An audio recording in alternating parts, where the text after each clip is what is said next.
అరుణోదయ దర్శనం అనే కార్యక్రమానికి మీ అందరికి స్వాగతం పలుకుతున్నానండి. బాగున్నారండి?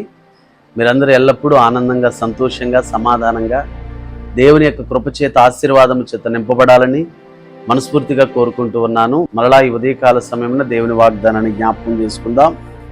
కీర్తనల గ్రంథము 68వ కీర్తన 28వ వచనాన్ని ధ్యానం చేసుకుందాం. నీ దేవుడు నీకు బలము కలుగా నియమించి ఉన్నాడు. అద్భుతమైన కీర్తన, ఆశీర్వాదకరమైన కీర్తన, ఉన్నతమైన కీర్తన అండి. ఈ కీర్తన దావీదు మహారాజు రాస్తూ ఉన్నాడండి. దావీదు దేవుని బలము మీద ఆధారపడే వ్యక్తి అండి. మరొకసారి చెప్తున్నాను, దావీదు దేవుని బలము మీద ఆధారపడే వ్యక్తి. మనందరికీ తెలిసిందే కదా. ఏవండి, గొలియాతు ఎదురుగా ఉన్నాడు. ఇశ్రాయేలు సమాజం అంతా ఉంది, ఇశ్రాయేలుల సైన్యం ఉంది. వాళ్ళందరూ వణికిపోతూ ఉన్నారు. ఏం చేయాలో తెలియని పరిస్థితుల్లో ఉన్నారండి. మరి దావీదు గొలియాతుని చంపాలని ఎదురు చూస్తున్నాడు. జీవము గల దేవుని సైన్యమును నిరాకరించుటకు, తృణీకరించుటకు ఆ సున్నతి లేని ఆ ఫిలిస్తీయుడు గొలియాతు ఏ పాటివాడని దావీదు ఆత్మచేత నింపబడి మాట్లాడుతూ ఉన్నాడండి.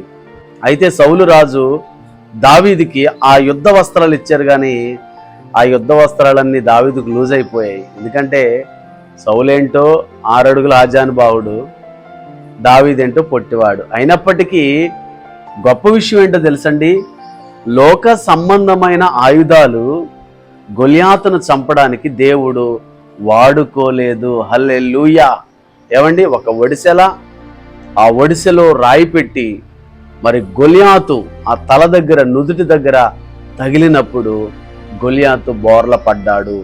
ఇక్కడ దావీదు అంటాడు, నీ దేవుడు నీకు బలము కలుగా నియమించి ఉన్నాడు.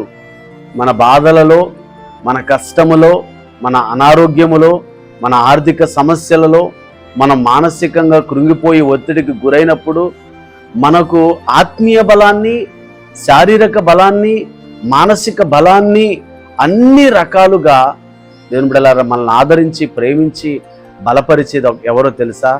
మన దేవుడైన యేసయ్య మాత్రమే. కాబట్టి నా బలమా, నా గానమా అనే సందర్భాలు కూడా భక్తులు అన్నట్లుగా మనం చూస్తామండి. కాబట్టి ఏ సందర్భంలోనూ ప్రియ సహోదరుడా, సహోదరి, నీకున్న బాధను బట్టి, నీకున్న కష్టాన్ని బట్టి, నీకున్న ఇబ్బందికరమైన పరిస్థితులను బట్టి నువ్వు బాధపడొద్దు. ఇదిగో తన సేవకుని ద్వారా నీతో మాట్లాడుతున్నాడు. నీకు బలము కలుగా నియమించి ఉన్నాడు. ధైర్యముగా ఉండు, సొమ్మసిల్లిపోవద్దు. ఏ శ్రమ ఉన్నా, ఏ భారం ఉన్నా, ఎంతటి బంధకమున్నా దేవుని మీద పెట్టండి.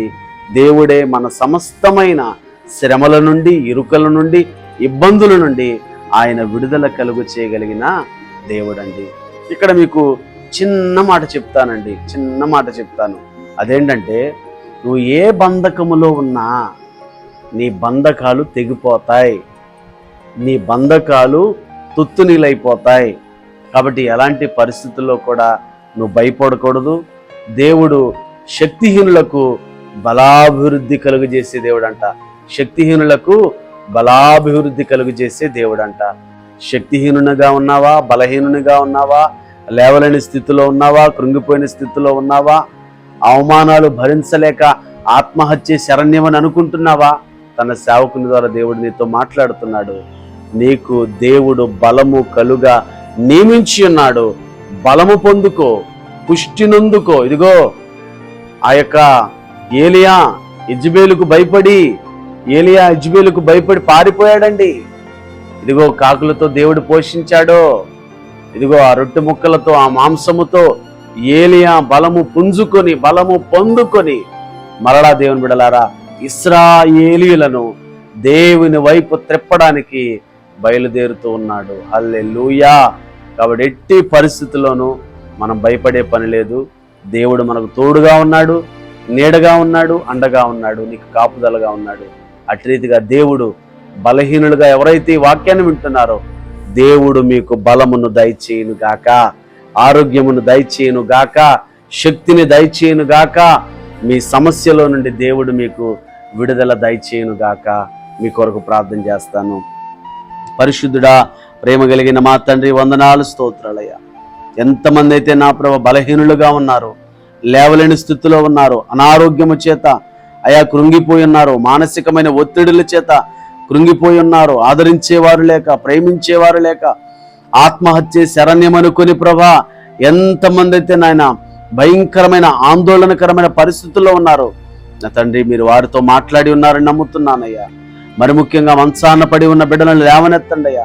సమస్యల్లో ఉన్నవారికి, బంధకాల్లో ఉన్నవారికి విడుదల దైత్యమని ప్రార్థిస్తున్నానయ్యా. యేసయ్యా, దావీదు అంటున్నాడు, దేవుడు నాకు బలమును కలుగు చేసే దేవుడు, నాకు బలము కలుగ నియమించి ఉన్నాడు నా దేవుడు అని మాట్లాడుతున్నాడయ్యా. అట్రీతిగా నాయనా శక్తిహీనులకు, బలహీనులకు అయా శక్తిని, బలమును, ఆరోగ్యమును అనుగ్రహించండి. అప్పులలో, ఆర్థిక సమస్యలతో ఉన్నవారికి అప్పుల నుండి, ఆర్థిక సమస్యల నుంచి విడుదల కలగజేయండి అయ్యా. అసమాధానము చేత ఉన్నవారు సమాధానకరమైన పరిస్థితిని పొందుకోవడానికి సహాయం చేయండి. ఎవరు ఎటువంటి బాధలో, కష్టములో, నష్టములో, వ్యాధిలో, సమస్యలతో ఉన్న విడుదల కలిగించి నీ ఆశీర్వాదముతో వారిని నింపుమని యేసు నామమున ప్రార్థిస్తున్నాము తండ్రి, amen. God bless you all. దేవుడు మిమ్మల్ని, మీ కుటుంబాలను దీవించును గాక. ఆమేన్.